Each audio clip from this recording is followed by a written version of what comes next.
vais entrando. Al fondo hay sitio. Delante también, en la primera fila, sin vergüenza. ¿Quién llama sinvergüenza? A todos.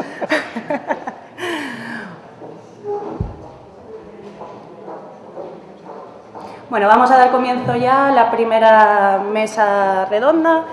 Vamos a entrar ya en materia, en esta novena edición de Las Blogs y Medios de Comunicación. En primer lugar, un saludo a todos, gracias por venir, y un saludo también a la gente que nos está siguiendo desde casa a través del streaming, e invitarles además a participar a través del hashtag en Twitter BYM9 de Blogs y Medios. Esta vez vamos a empezar hablando de creación y distribución de conocimiento más allá de los medios de comunicación, más allá o incluso al margen, ya lo debatiremos. Para ello contamos con la presencia de Juan Freire. Él es biólogo, profesor universitario y emprendedor. Además, trabaja en investigación, en consultoría y en la implementación y gestión de proyectos sobre estrategia y gestión de la innovación en organizaciones, gestión ambiental, urbana y territorial, gestión y producción cultural, cultura digital y educación. Tenemos también a Julio Alonso. Julio Alonso, seguro que todos lo conocéis, es el fundador y el director general de Weblogs SL. Para darle un formato más dinámico a esta conferencia, hemos decidido añadirle un subtítulo. Se va a llamar Los 10 Probotweets, y cada uno de ellos va a hacer una exposición lanzando 10 titulares que esperemos que os despierten un poco ya a estas horas. Entonces, cuando queráis. Juan, ¿empiezas tú? Empiezo yo. Vale. ¿Por qué no hacemos una cosa? 1-1-1-1. Sí. No, pero tú tienes... Es que yo no tengo 10, pero él tiene más. O sea que... Ábrete el micrófono. Yo cuando agote los míos ya dejamos a Julio que continúa solo. Okay. Y yo tengo otro problema. Soy incapaz de escribir, salvo el primero, soy incapaz de escribir en 140 caracteres. Y eso tiene que ver con el primero que yo quería lanzar y al que ha aludido JJ antes, ¿no? Que...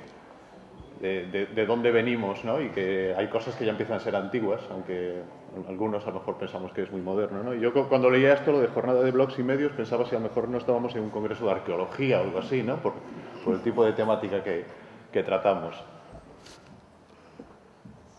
Ese es uno, ¿no? Ese es uno, sí, vale. sí. A ver, apagadme uno porque si no, no se menciona. No, este no, me quedo contigo.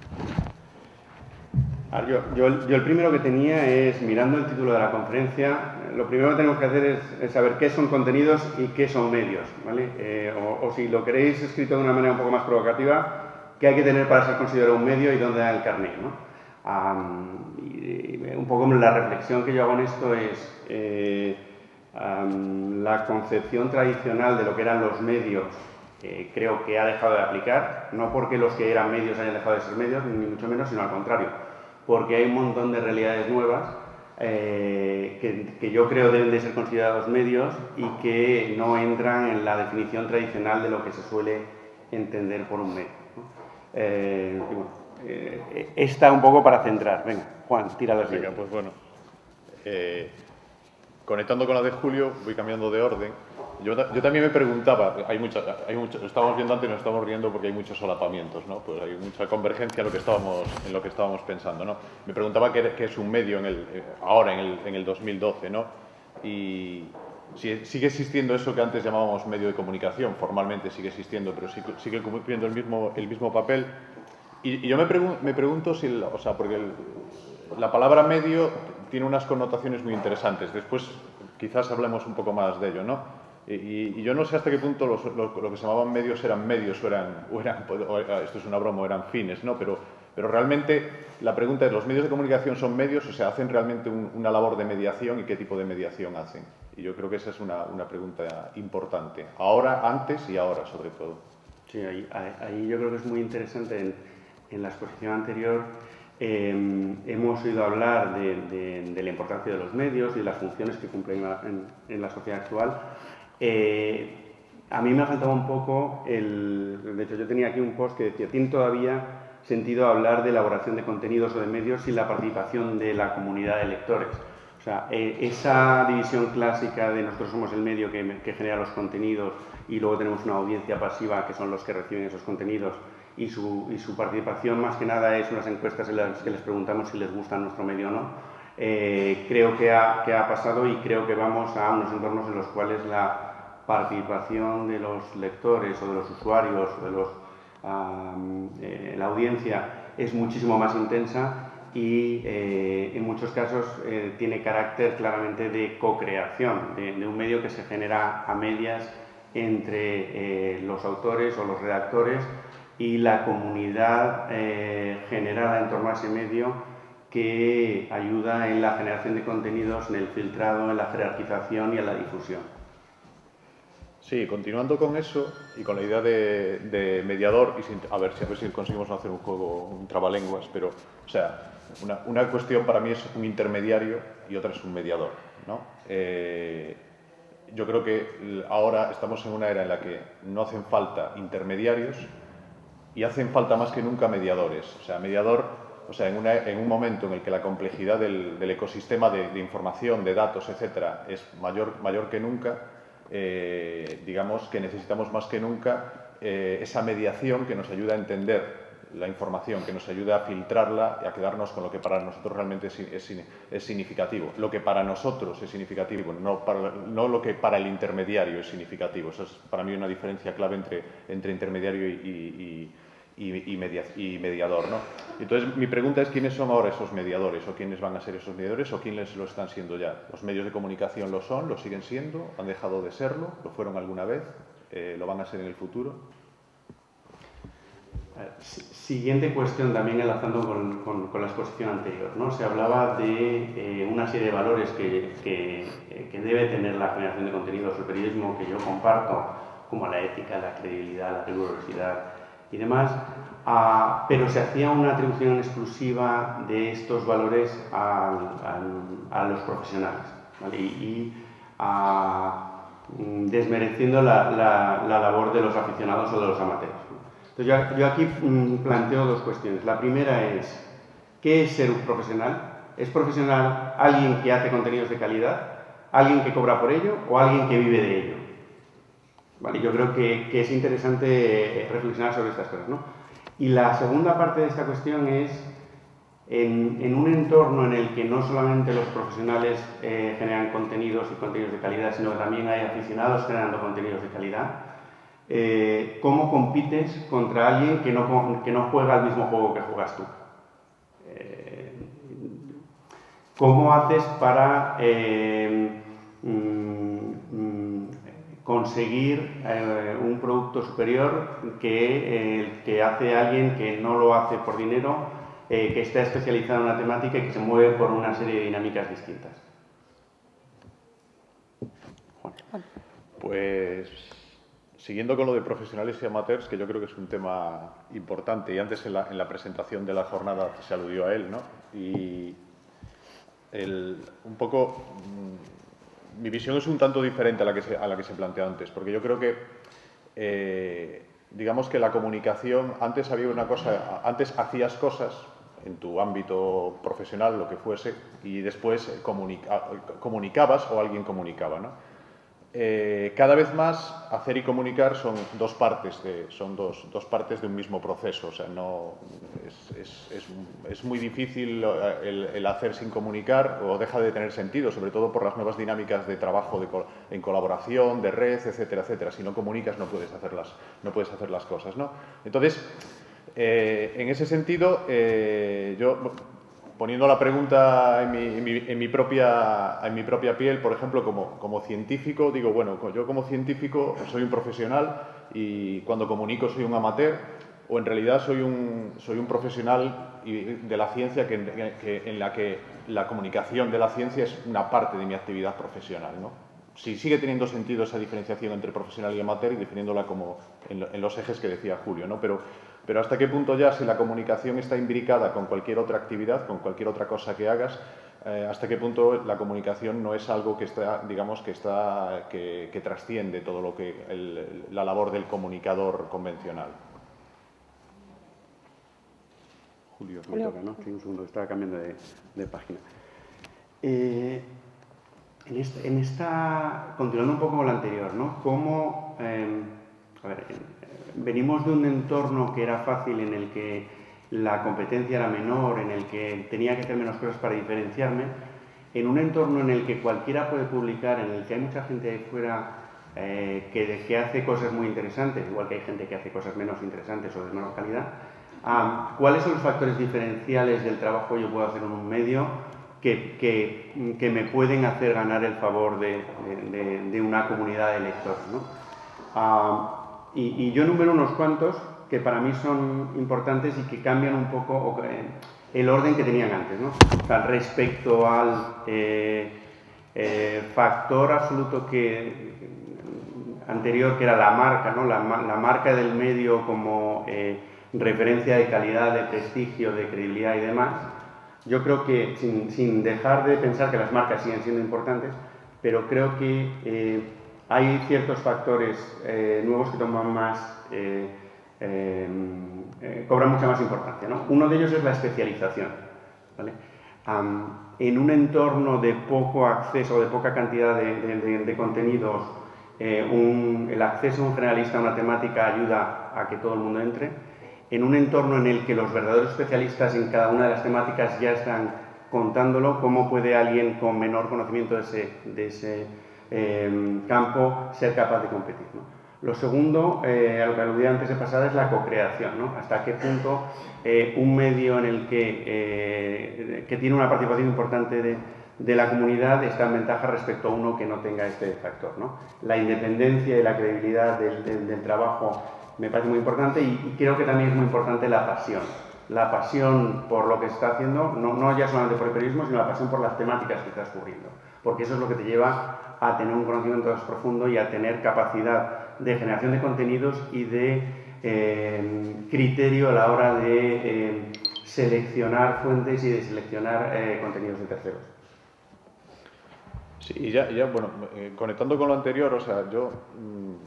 Una conclusión, una propuesta que hacía, o por lo menos mi idea, es que la comunicación ya es una disciplina transversal y por lo tanto ya no identifica una profesión. Lo que no quiere decir que no haya gente que tenga una actividad profesional relacionada con la comunicación.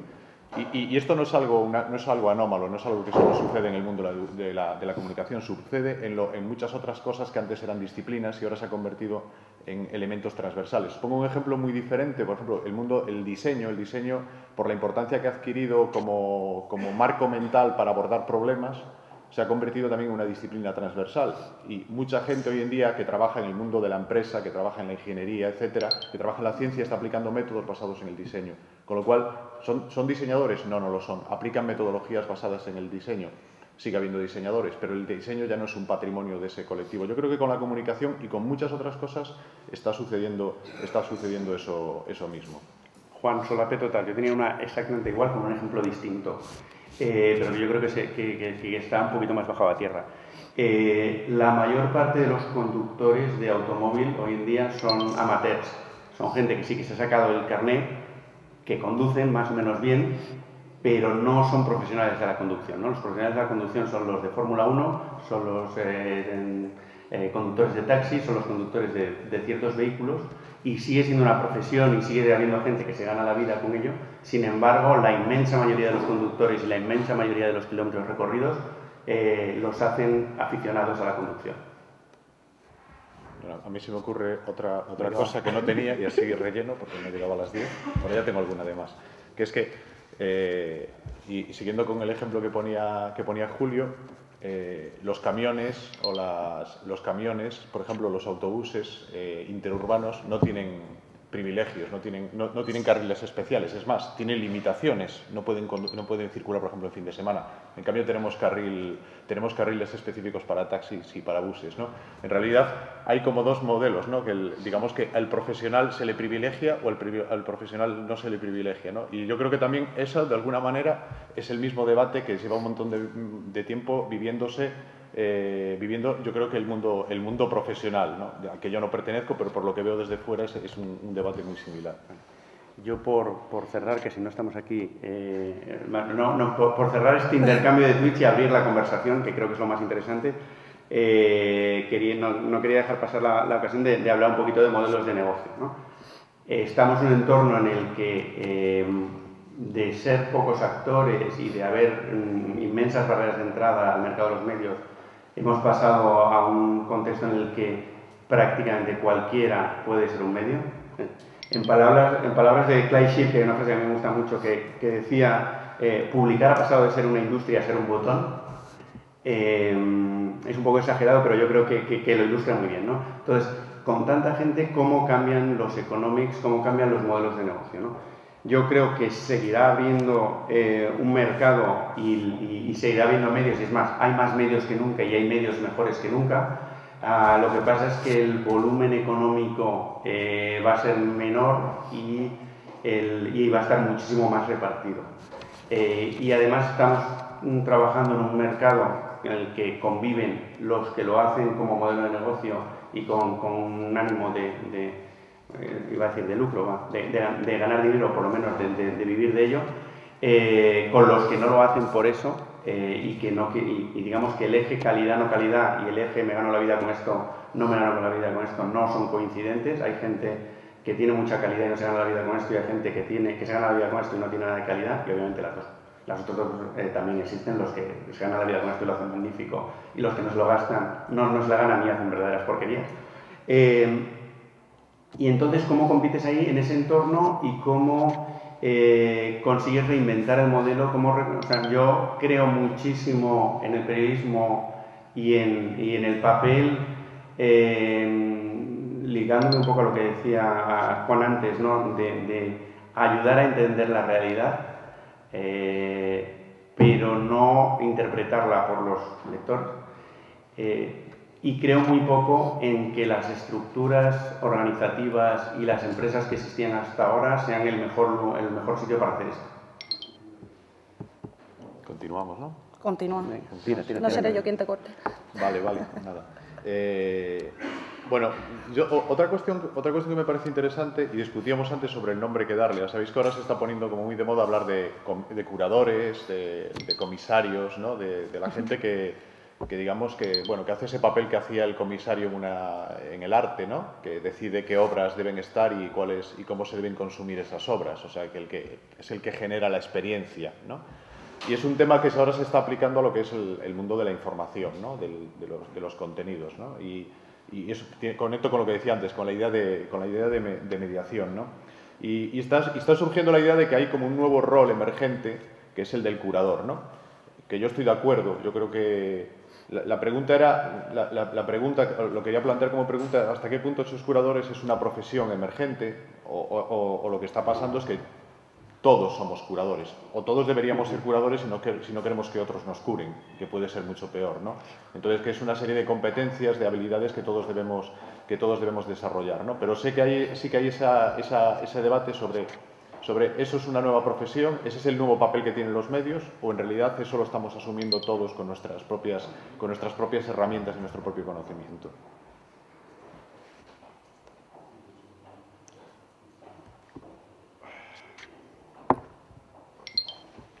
Yo he tocado todos mis temas. ¿Has tocado fin? Yo he tocado fin. Venga, ¿tú qué tenías menos? Yo, ¿Tú tienes más temas por sacar? Saca. Sí, lo que sacamos nosotros. No, puedo comentar dos. Sí, venga. Es que eran dos temas. Bueno, el primero era como el tema de la independencia, ¿no? Que también es un tema obsesivo que siempre se habla y bueno, que es muy relevante, ¿no? Yo siempre me he preguntado si los medios realmente eran independientes, si lo son ahora. Obviamente a veces lo eran, o a veces lo son y a veces no. Pero ya me pregunto si el sistema, si la superestructura del sistema realmente hace que esa independencia sea la norma o sea una excepción que sucede de vez en cuando, ¿no? Eso es algo que me preocupa. Y también te preocupa si estos nuevos productores y curadores de contenidos, o sea, todos, también somos independientes, no lo somos, al final si no estamos cayendo en las mismas trampas o en trampas peores porque funcionan de otra manera y son más civilinas. O sea, que quiero decir que el tema de la independencia yo creo que es un tema que hay que reflexionar, no para patrimonializarlo, para decir, bueno, es que yo soy independiente y el resto no lo pueden ser, sino, bueno, cómo funciona esa cuestión, de qué factores depende y cómo está evolucionando. Apostillando sobre esto de la independencia, yo creo que es muy interesante ligarlo a la transparencia. O sea, yo creo que hay problemas de independencia en los medios tradicionales, hay problemas de independencia en medios emergentes, y es muy importante que la capacidad que tenemos todos de interrogar o sea, de controlar a los medios tradicionales y de controlar a los medios nuevos, nos permita sacar a la superficie conflictos de interés, posibles condicionamientos, posibles faltas de independencia, porque yo creo que existen que cada uno asuma su posición en esto, ¿no? Yo creo que Internet tiene una gran ventaja en esto, y es que lo que escribes permanece y es accesible de una forma mucho más fácil de lo que lo ha sido nunca. Y tú tienes ahí tu track record. Construirse una credibilidad es un trabajo de muchos años, mucho tiempo y mucho esfuerzo. Destruirla, esa credibilidad, puede ser una tontería de una tarde o de un día de cometer un error muy importante que te hace perder esa confianza que te habían otorgado los lectores. Y lo que es importante es que tengamos las herramientas para verlo, para que haya suficiente transparencia y para que sepamos identificar cuando un medio no está siendo independiente. Bueno, me parece que esto está muy ligado, también se puede ligar a lo que hablabais antes de qué es ser un profesional y qué no. Yo creo que han habido varios tweets pidiendo que detalléis un poco más lo que consideráis que es un profesional. A ver, para mí un profesional es alguien que hace contenidos de calidad, que es riguroso, que entiende de lo que está escribiendo, que aporta valor a su comunidad y que tiene esa actividad como una parte importante de su tiempo total. Que luego sea su única dedicación, que sea la que le ayuda a pagar la hipoteca o que sea una adicional, no me parece tan relevante. O sea, de hecho, hay muchas profesiones en las cuales hay gente brillante haciendo un trabajo brillante que luego se gana la vida de otra manera, ¿no? Sin ir más lejos, muchos autores de la literatura, además de escribir libros, no vivían de los derechos de autor de esos libros, sino de otras profesiones paralelas. Para mí es eso lo más importante, hacer contenidos con calidad y con rigor. Sí, yo estoy de acuerdo. Lo que pasa es que yo creo que la dicotomía entre profesional y amateur ha dejado de tener mucho interés por varias razones. Primero, porque ahora hay amateurs que hacen un trabajo muy profesional, ¿no? Si lo pudiéramos en el sentido clásico, y después porque hay un continuo, que es a lo que aludía Julio, ¿no? Entre esos tipos extremos, que era el profesional y el amateur, que parece que los teníamos muy bien definidos, hay un continuo y hay toda una serie de estrategias intermedias de la gente que mezclan lo profesional con lo amateur. Y yo, sinceramente, la mayor parte de la gente con la que convivo, etcétera, no sé si son profesionales o amateurs de lo suyo. ¿No? Y tampoco te lo planteo. Y tampoco me preocupa, efectivamente. Mira, por poner un ejemplo, nosotros en Weblogs tenemos un equipo de redacción de unas 250 personas. Y tenemos todos los casos. Tenemos desde quien trabaja en exclusiva para nosotros, es su única dedicación y se gana la vida con ello y paga la hipoteca y todo el resto, a gente que le dedica un par de horas a la semana y es una cosa absolutamente marginal dentro de su total de tiempo y de su total de ingresos, y multitud de casos intermedios, de gente que es su segunda ocupación en términos de tiempo y en términos de ingresos, de gente que es su primera ocupación en tiempo y en ingresos, pero no exclusivo, y además cambia incluso en las mismas personas en el tiempo según van cambiando sus intereses o sus circunstancias personales, ¿no? Y como tú dices, nosotros al final no nos preocupa mucho cuál es la situación. Lo que nos preocupa es que hagamos información interesante, que seamos rigurosos, que tengamos la mayor calidad posible y que le demos a nuestros lectores aquello que nos están demandando.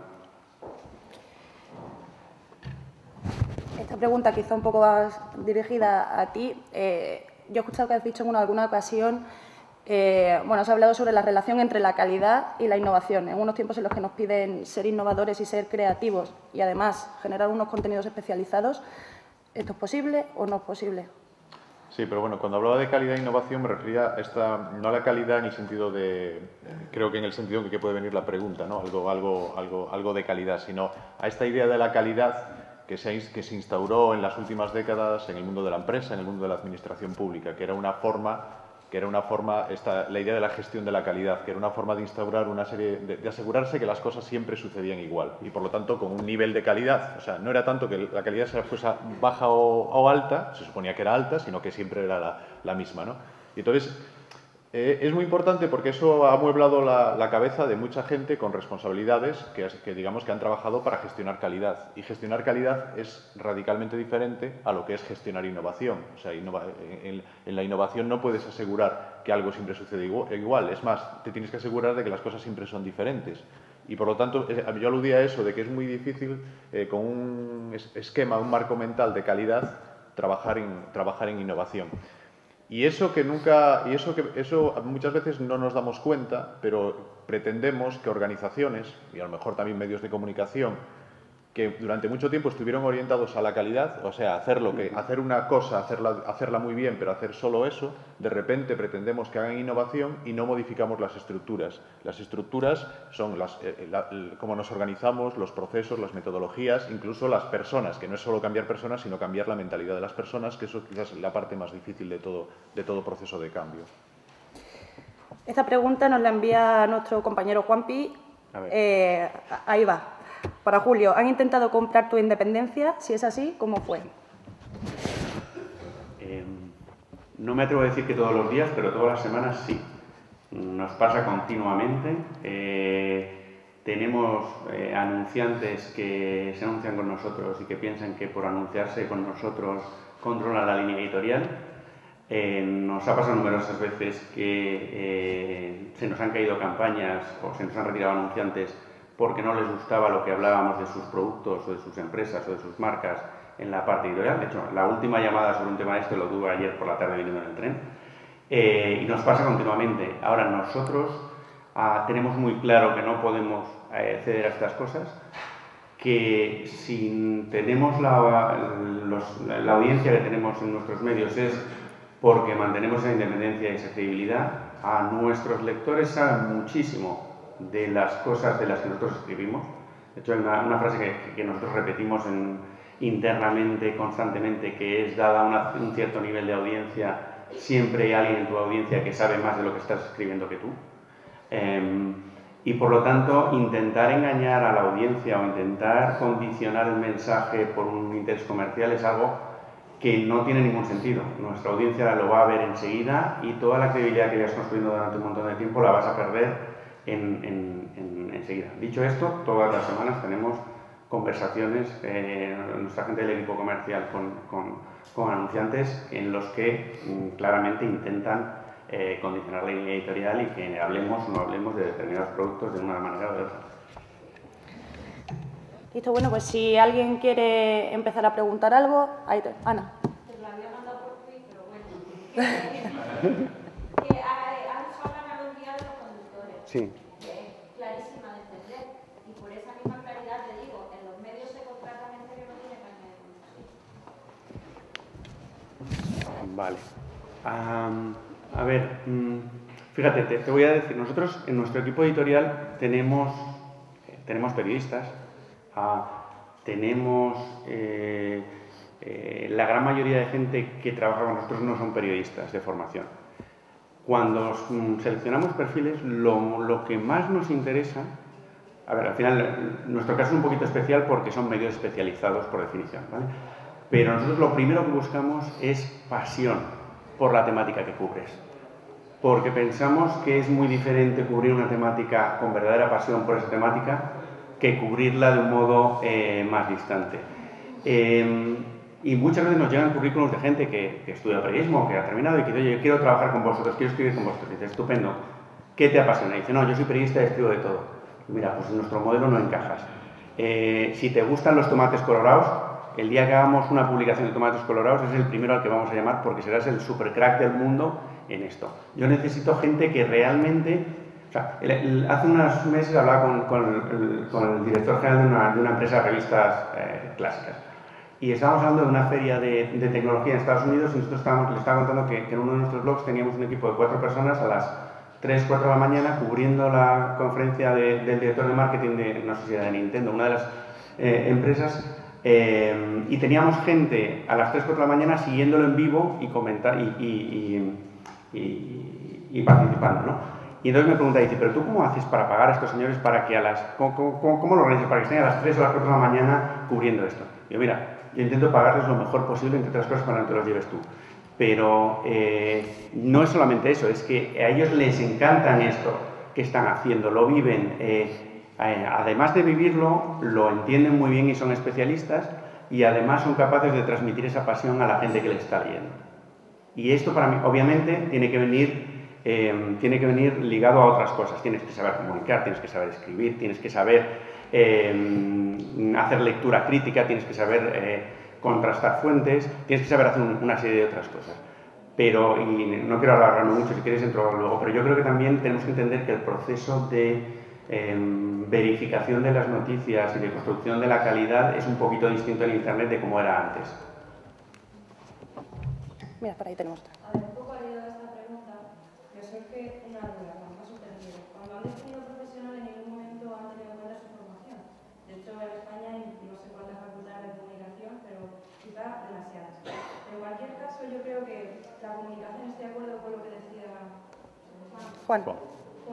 que la comunicación yo creo que es propia del ser humano, eso es cierto. O sea, todo el mundo tiene derecho a comunicar, puede tener dotes, porque eso forma parte de su desarrollo personal.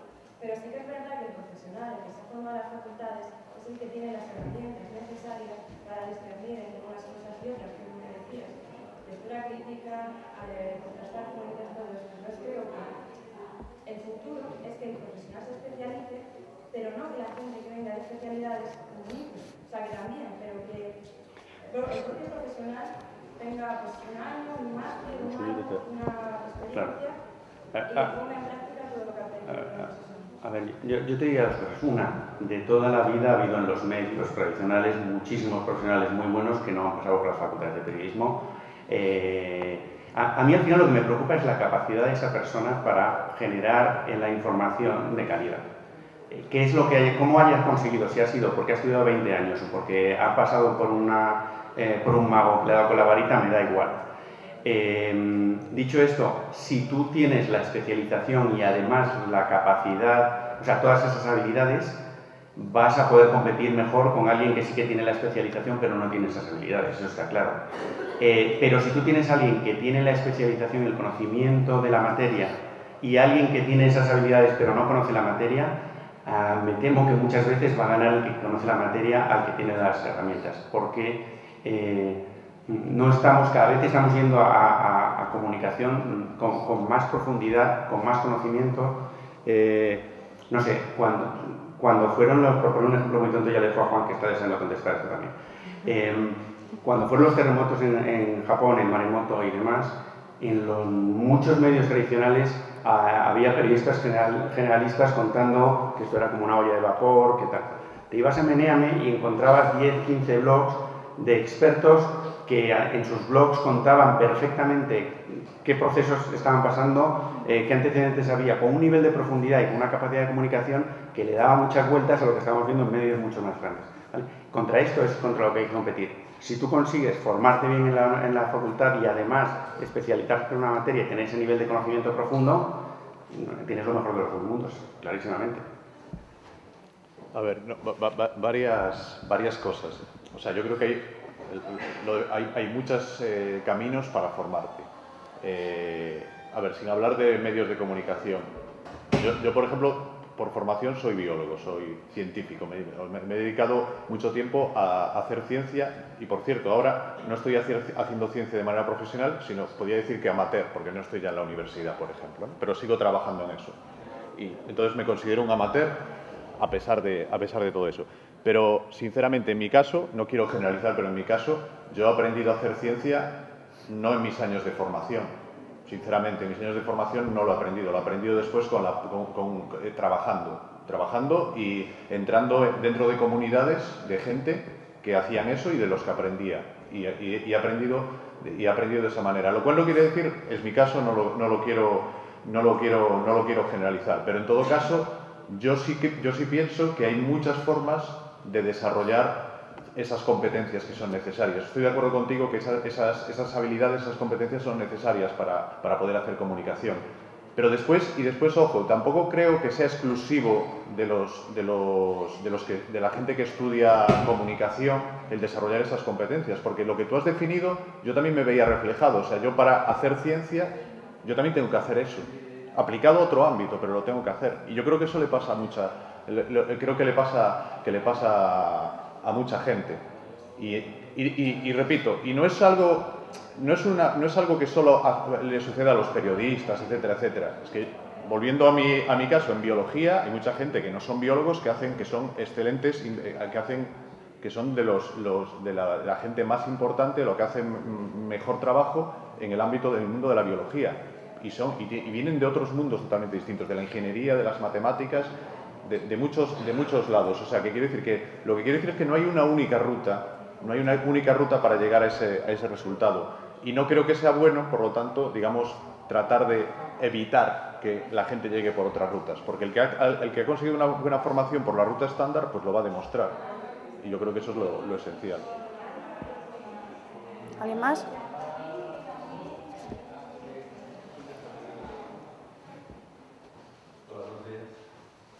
Yo estaba pensando que a lo mejor queremos convertir todo el proceso en una sola persona, o el especialista que comunica o el comunicador que se especializa. Pero no puede estar vigente el modelo de dos personas, que sabe de algo y el que le ayuda a comunicarlo, porque pues acude a él y luego lo transforma en el mensaje de la comunicación de acuerdo con las características del medio que se puede utilizar. Yo creo que ese modelo es perfectamente válido. El único problema que le pongo es que si sigues ese modelo tienes que dar de comer con los mismos ingresos a dos personas en vez de a una, y es más complicado. Pero tiene mucho sentido. Y tú puedes tener un súper especialista en una materia y un súper especialista en comunicar y que juntos hagan un producto muchísimo mejor que el de las otras alternativas, sin duda.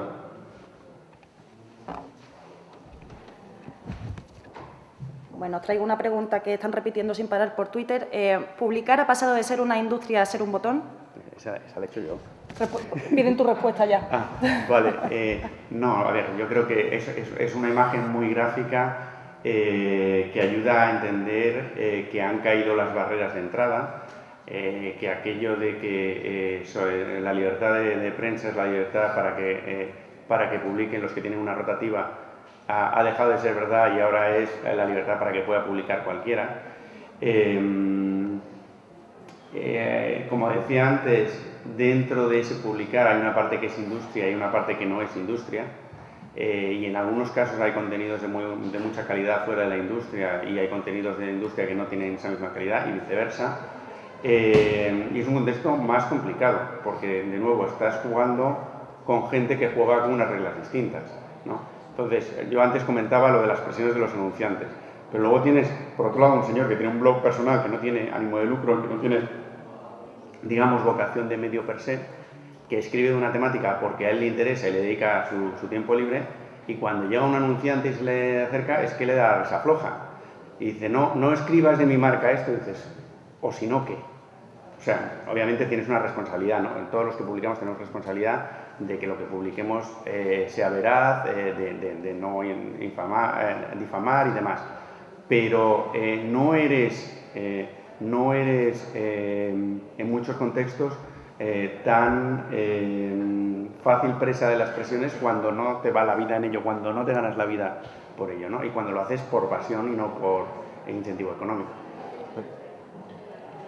Es interesante porque yo creo que la pregunta esconde algo muy profundo. Es que antes, o sea, publicar es la consecuencia de producir, ¿no? Y antes tú podías producir, pero no decidías si podías publicar. Y en realidad el control, el poder estaba en los que publicaban, que no eran los que producían, y que eran intermediarios o mediadores, llamémosle como quieran, según su rol, ¿no? Ahora, en cierto sentido, publicar sí que se ha convertido en un botón, o ni siquiera en eso, quiero decir, porque publicar es casi consecuencia necesaria, o sea, un acto inconsciente que sucede después de que produces algo. Y entonces, digamos que se cambia la regla de juego, se cambia el equilibrio, ¿no? Quizás sea una exageración porque el editor sigue teniendo importancia, pero Pero yo profundizaría en eso. O sea, yo creo que esa dicotomía muy separada que hablábamos antes entre el que produce información y el que la recibe, se quiebra cada vez más. Nosotros cada vez vemos más claro que vamos a un modelo de co-creación.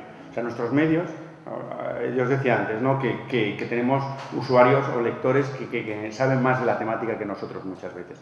Entonces, cuando nosotros analizamos la audiencia, dices, vale, tienes son círculos concéntricos, ¿vale? Y en el centro tenemos nuestros redactores, que son los que escriben los contenidos y que muchas veces vienen de la propia comunidad de lectores. Cuando buscamos más redactores es uno de los primeros sitios donde buscamos, ¿no? Luego tenemos un círculo, primero, muy activo, en torno a un 5-10% de la audiencia, que son gente que participa mucho, que sabe muchísimo de la temática, que comenta, que corrige, que amplía los temas, que nos apunta temas, que hacen una parte, hacen el 80% de toda la participación que tenemos en los sitios y para los cuales el que la publicación sea abierta y sea participativa es clave. Si no fuera esto, no estarían en esta publicación. En torno a esto hay otro círculo, dependiendo de las publicaciones, un 10-15% más, de gente que es muchísimo menos activa, pero que valora mucho esa participación del círculo anterior, que para ellos la publicación es la mezcla de lo que hace el equipo editorial y lo que hace ese círculo de participantes más activos, y que aunque ellos no participen mucho, sí que leen mucho eso que hace, esa participación de los usuarios más activos, y si no estuviera no les interesaría el medio tanto. ¿Vale? Y luego, si queréis, tenemos los círculos más clásicos del lector habitual que lee solo el contenido editorial de primera mano y no lee los comentarios ni la participación, y luego lo que nosotros llamamos paracaidistas, que es la gente que llega desde Google, aterriza en tu medio, no sabe dónde está y, bueno, y sale por el primer enlace que ve. ¿Alguna pregunta? Bueno, Juan, a mí no me gustaría que siguieses profundizando un poquito, que además también lo están comentando mucho, sobre la mediación que hacen los medios.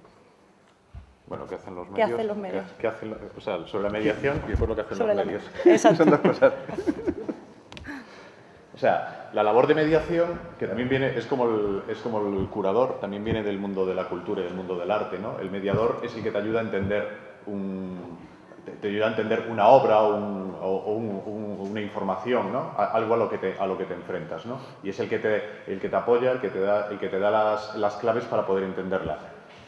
Llevado al mundo de la información, ese mediador es el que te ayuda a definir cuáles son las fuentes que son más relevantes, cuáles son las relaciones entre fuentes, a tener esa capacidad crítica, etcétera, etcétera. No es que lo haga por ti, sino que te ayuda a que tú lo hagas, ¿no? Entonces es como un trabajo muy sutil, que en cada momento quiere decir cosas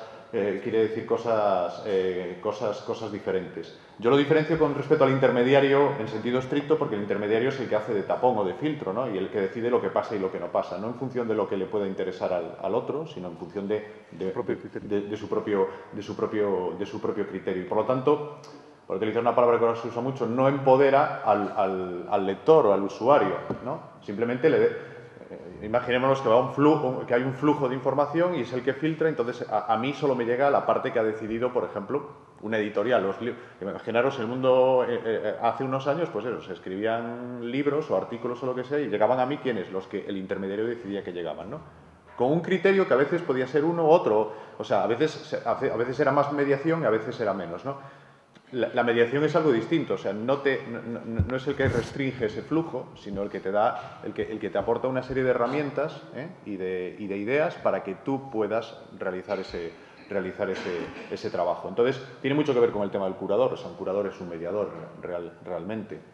Y yo también pondría, hablando de los extremos, sobre, pues por un lado está el intermediario en el sentido más peyorativo, o sea, el que no tiene en cuenta para nada los intereses del lector, simplemente tiene en cuenta otros intereses, y por otra parte el curador en el otro extremo, que sería el que solo pensaría en el lector, ¿no? Y lo que trataría es de empoderarlo lo máximo. Yo creo que todos nos movemos en el medio y en función de las circunstancias lo hacemos más de una forma o lo hacemos de otra. Yo ahí añadiría que es importante entender que el contexto ha cambiado de una manera muy radical. El número de publicaciones a las que podemos acceder ha crecido de forma exponencial y los factores que usábamos antes para determinar la calidad y la credibilidad no son suficientes. Entonces lo que tenemos es una crisis de herramientas de filtrado. O sea, lo que necesitamos es, en un contexto en el que hay muchísimos más contenidos y obviamente hay muchos más malos que buenos, porque la calidad en cualquier contexto siempre es la minoría sobre el total de la producción. Lo importante es ver cómo buscamos herramientas para poder filtrar y para poder llegar a aquellos contenidos de calidad y efectivamente los medios son uno de los actores que nos pueden ayudar a esto, ¿no? A mí me encanta también la frase esta de Jeff Jarvis que dice do what you do best and link to the rest, ¿no? O, haz lo que hagas mejor y enlaza todo lo demás. O sea, tú no vas a tener los mejores contenidos de cualquier cosa y siempre va a haber gente ahí haciendo cosas estupendas. Entonces, en Internet lo que tiene sentido es que aquello que tú haces mejor lo hagas tú y aquello que hay alguien que ha hecho mejor que tú lo enlaces. ¿Vale? Porque estás dando un doble valor a tus lectores de lo mejor que tú haces y de que además que sepan que cuando vienen a leerte a ti, si hay algo estupendo que ha hecho otro, también lo van a encontrar en tu publicación, ¿no? Con lo cual te conviertes tú en una referencia para ayudarle a encontrar esas joyas escondidas dentro de toda esa marea de contenidos de calidad variable.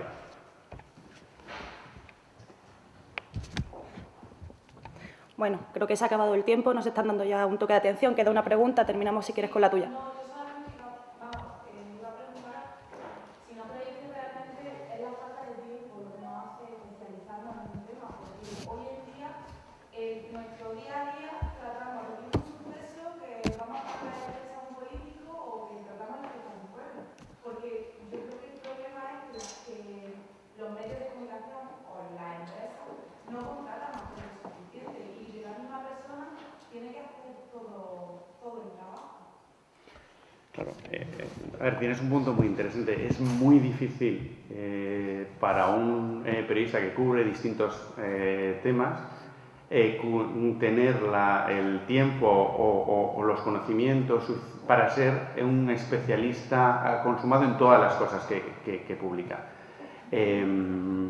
Y digamos que la gran diferencia es que antes no había acceso a esos especialistas de forma directa. Solo de forma mediada, ahora era el periodista el que los encontraba y los entrevistaba o hablaba con ellos y pasaba a sus lectores la opinión de esos expertos, y ahora estos expertos están hablando por sí mismos en Internet y están dando información. Y a ver, hay una crisis de modelo, entre otras cosas, por eso, porque a ver, nos ha pasado a todos cuando leemos artículos sobre temas que conocemos en mucha profundidad, nos damos cuenta que con cierta frecuencia el periodista no tiene el nivel de profundidad que tenemos nosotros, ¿no? Y de nuevo no es culpa del periodista para nada, es un problema de cómo se organiza el trabajo y de que estás compitiendo con gente que sí que tiene esos conocimientos y que antes no llegaba. Entonces, bueno, te tienes que organizar de una manera distinta.